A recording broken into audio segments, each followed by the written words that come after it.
The settlement on Kepler 442b wasn't much to look at. A collection of prefab domes and hydroponics bays clinging to red soil beneath a sky that never quite looked the right shade of blue. Faraz had been stationed there for 3 years, maintaining the terraform processors that would, in another century or two, make this world breathable for humans without suits. It was lonely work. Most colonists avoided the outer perimeter where he worked, preferring the crowded central hub. Faraz didn't mind. He'd always been more comfortable with machines than people. That changed the night he found them.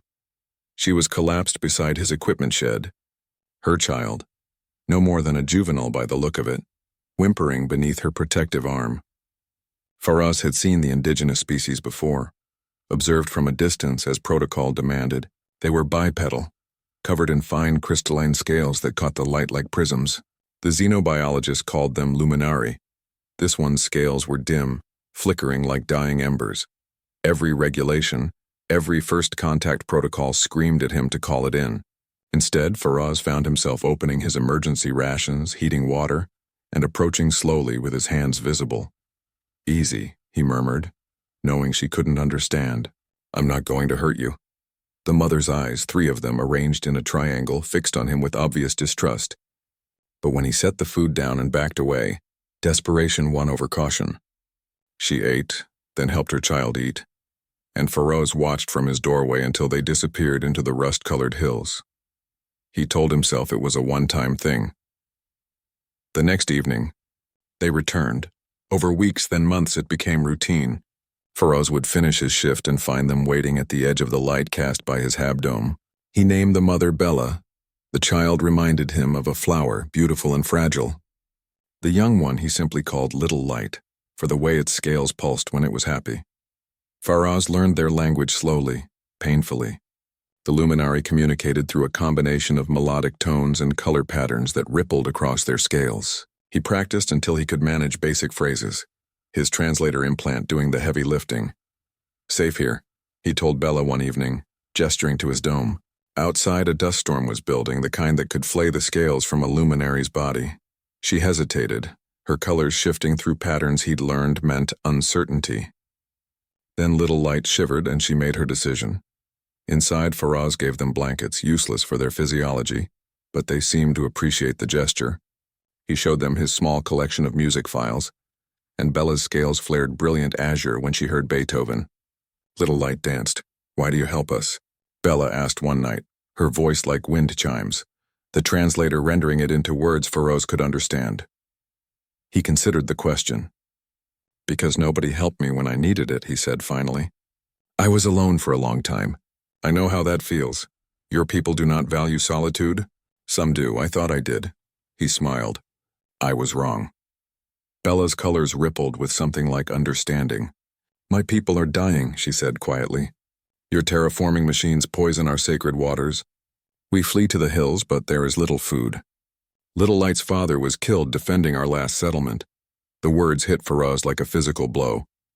He'd never thought about what the terraforming meant for the native species. To the colonial authority, Kepler 442b was an empty world ripe for taking, but it wasn't empty. It never had been. "I'm sorry," he whispered. "I didn't know.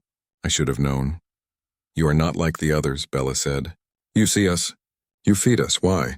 "Because you're not so different from us," Faraz replied. "You love your child. You mourn your dead. You're just trying to survive." He paused. "And maybe because I'm tired of being part of something that destroys." The months passed. Faraz began sabotaging his own equipment, small, untraceable malfunctions that slowed the terraforming process. He requisitioned extra rations, filed false reports about wildlife interference. He taught Bella about human technology, and she taught him about her people's history, their connection to the crystalline caves beneath the hills. Little Light grew stronger, bolder.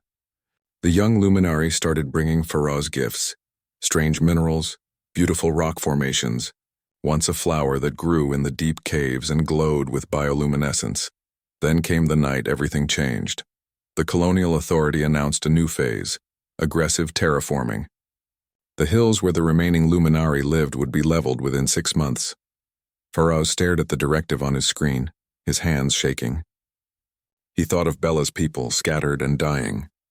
He thought of Little Light, who'd finally learned to trust a human. When they arrived that evening, Faraz had made his decision. "I need to show you something," he said, leading them to his communications array.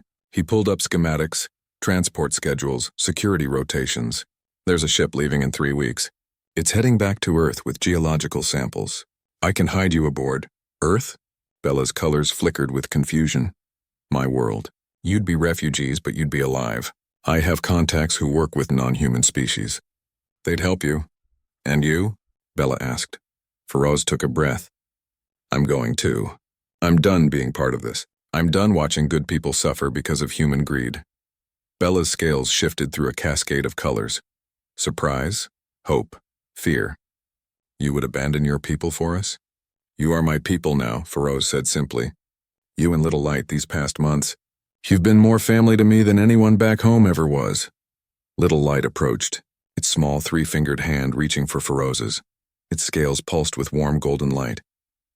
"Please," Faraz said quietly, "stay with me. Not just tonight, forever." Bella was silent for a long moment, her colors muted. Then they brightened, cycling through a pattern Faraz had learned meant joy. "Yes," she said, "we will stay with you, Faraz of Earth. In your world, we will build a new home. Together." That night, under the alien stars of Kepler 482b, 3 unlikely refugees began planning their escape. Faraz looked at Bella and Little Light and realized something profound. Humanity's greatest strength wasn't in conquering or terraforming or claiming new worlds. It was in choosing compassion over protocol, in seeing others as people, not obstacles, in making family where you found it. In 3 weeks, they'd be gone, and for the first time in years, Faraz couldn't wait to see what tomorrow would bring.